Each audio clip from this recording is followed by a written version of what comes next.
The mirror in the attic. The house had stood abandoned for decades, its windows hollow eyes staring out over the tangled wilderness that had once been a well-kept garden.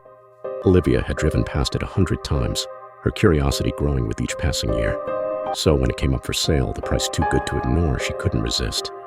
The townsfolk whispered about its history, the disappearances, the tragedies. But Olivia brushed it off. She didn't believe in ghosts.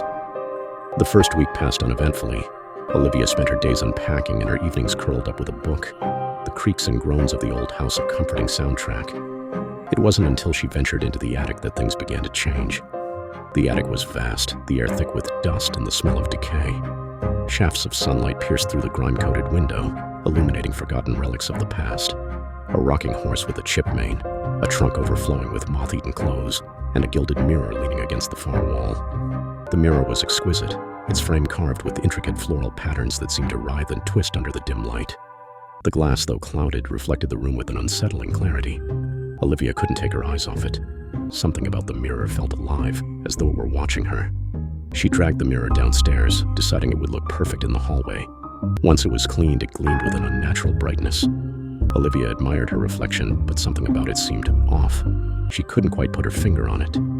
That night, Olivia dreamed of the mirror. In her dream, the reflection wasn't hers. It was a shadowy figure, its features obscured, standing in a darkened room that wasn't her own. The figure raised a hand, pressing it against the glass. Olivia woke with a start, her heart pounding. She told herself it was just a dream, a trick of her overactive imagination.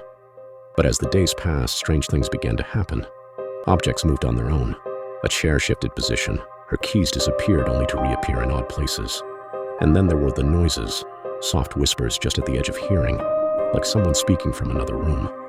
One evening, as she passed the mirror, she caught movement out of the corner of her eye. She froze, her breath hitching.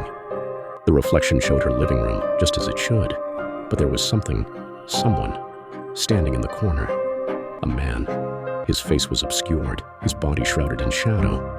Olivia spun around, but the room was empty. When she turned back to the mirror, the figure was gone. She tried to dismiss it, convincing herself it was a trick of the light, but the dreams grew more vivid, more terrifying. The shadowy figure in the mirror became clearer, its features sharper.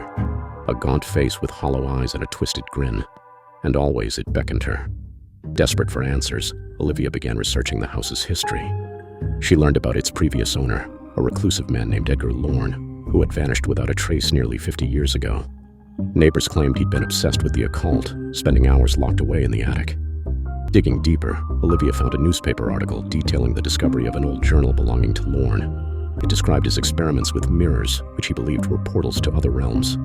The journal was dismissed as the ramblings of a madman, but Olivia couldn't shake the feeling that there was truth to his words.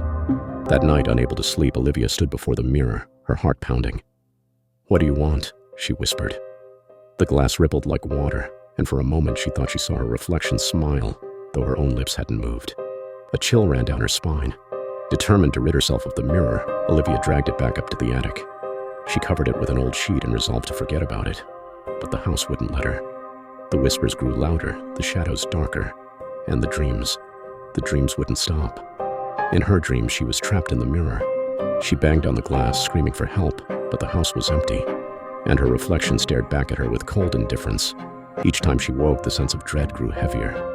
One night, she awoke to find the sheet from the mirror crumpled on the floor. The glass gleamed in the moonlight, and she could see her reflection standing in the attic doorway. But she wasn't in the doorway. She was still lying in bed. Paralyzed with fear, Olivia watched as her reflection stepped out of the mirror. It moved toward her, its hollow eyes locking onto hers. She couldn't scream, couldn't move, as it leaned down and whispered in her ear, "You're mine now." When she woke, it was daylight, and the mirror was gone. She searched the attic, the house, every corner and crevice, but it had vanished without a trace. The house seemed different after that. The air was heavier, the shadows deeper.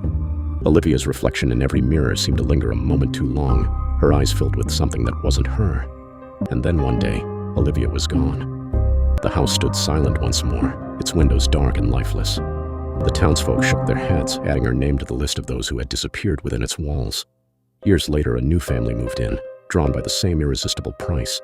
In the attic beneath a layer of dust, they found an old gilded mirror. It was beautiful, they thought, and would look perfect in the hallway.